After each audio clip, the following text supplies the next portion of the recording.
It's my feel-good breakfast show. Welcome back. Of course, you're still locked into your Feel Good Breakfast Show. And no, don't be fooled. I'm not about to leave early and head into the mountain. We are about to do a workout. Now, before the break, we sat down with 71-year-old hiking enthusiast Robert van Zyl, who summited Table Mountain 1,000 times.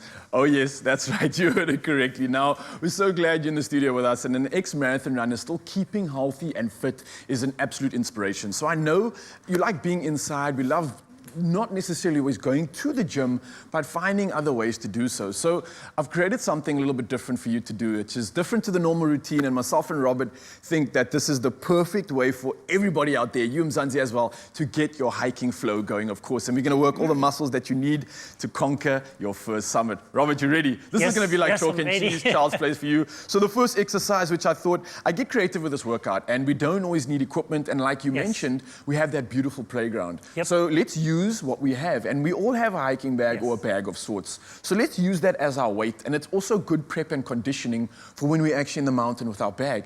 And you can testify to this, that there is no one step that's the same in the mountain, correct? Correct. You're often leaning and turning, and the core's got to work quite a bit. So let's play on that exact movement. So what we're going to be doing is something called the 360-degree lunge. So Mzansi, you guys can join in with this. Put some water in your backpack and make it heavier. You can put some books in there once you finish reading them, of course. But the heavier the bags, obviously, the better. So what we're going to be doing, Robert, you and I can show the rest of the world out at home. So we're going to first go for a forward lunge. We're going to take our right foot, keeping our core engaged, and step forward for a lunge, right? So that's our front lunge. The knee goes down to the ground, nice and slowly. That eccentric load's going to help quite a bit. And then we go straight back up. Now, we go for reverse lunge. So right behind us, reverse lunge, that's going to work the quads and the glutes once again, and then we explode up, just like we would when we're climbing a mountain. Now it gets a bit technical, of course, because we aren't always going forward and backwards. Let's go to the side. So we start with a curtsy lunge now, same right foot going to the side behind your leg. There you go, nice and slow, and see if you can get that leg to go down to the ground. Nice mobility, brother. Now let's go straight back up. And then the last one's a Cossack Squat. Now I know a lot of the times you have to make those big leaps in the mountain, right, Robert? So you've got to get a big leap, and you've got to have your groin and everything else stretch out quite a bit. So we're going to do a Cosac Squat for the last one. So we take that right leg and go to the side now, and we go for Cosac Squat, and you go all the way down, and then all the way up, and you'll feel that in the groin there. I don't know about you. You feeling it? Can feel it. And then straight back up. How was that for you? That's great. Not a mountain, but it's a good warm-up, right? Yes. So let's show Mzansi at home the rest of the workout on the other side. So let's use our left leg again. So remember, we're going for 360 degrees. First one's forward. All right, Robert, let's show them. Forward for a lunge, good control. Now explode straight up. Nice. Now it's a reverse lunge. This is obviously working the glutes. We work in the hammies and the quads as well, and straight back up. Now we're going to isolate that glute even more with a curtsy, all the way to the side. And straight back up again. It's too easy for this man. He's not even sweating. And then a Cosac for our last one.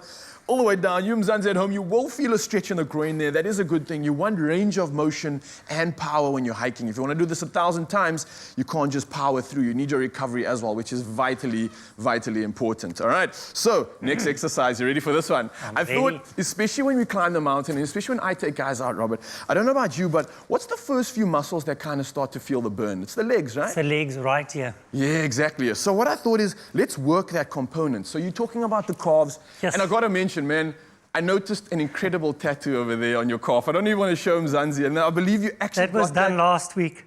Last week? My first tattoo ever. Oh, nice. Beautiful stuff. We got the outline of Table Mountain there, which I absolutely love. So we're going to grab our bags now, right? So let's remember, we're going to pretend to be doing a deadlift, okay? Yes. But it's one leg, so it's a single leg deadlift. And again, we're using our bag for the weight.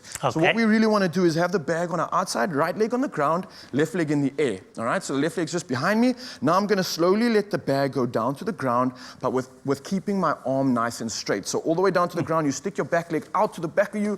You don't want me to fall over. There we go. Try not to fall over. This is where the balance comes through. And then standing straight back up again with that leg. That makes sense. Yeah, so you can just rest your hand down to the ground. There we go. And then straight back up again. So you will feel a little bit of a stretch behind the leg. And that's the hamstring and the glute. And that's something I feel, especially when we're climbing, often you're leaning over, trying to make those big lunges. You're working your core muscles. Exactly, Robert. Now, that is where I lead to my last exercise, which I know you're going to love. And it's a core workout. So we're going to go to the ground now, using our bags now as a weight. What we're going to be doing is something called, well, it's just a good core workout. So essentially, we're going to hold the bag and let it touch the side of your body. Now, you want to Okay. have a little bit of a bend in the legs, and you have two options here, Mzansi. So the easiest option would be keeping your feet on the ground and rotating the bag from either end of your body. This is going to work the core, this is going to work the abs, and also a little bit of the arms.